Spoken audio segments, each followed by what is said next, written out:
Handa si Pangulong Ferdinand Marcos Jr. na isapubliko o isumite ang kanyang Statement of Assets, Liabilities and Net Worth o SALN sa mga nararapat na ahensya, kabilang na ang Office of the Ombudsman, basta't susundin ang tamang proseso na itinakda ng naturang anti-corruption body.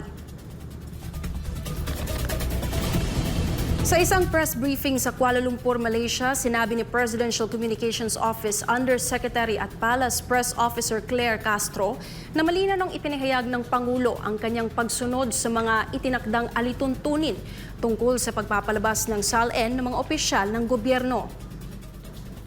Unang-una nagsalita na po ang Pangulo at siya po ay handa naman pong ibigay at ipakita ang kanyang SALN sa proper authority at meron naman po na tayong rules or procedure na inilahad ang Ombudsman at sinabi din naman po dito na lahat ng request for SALN ay pagbibigyan pero may mga certain guidelines po na ibinigay ang Ombudsman. So ang ehekutibo po ay tutugon dito.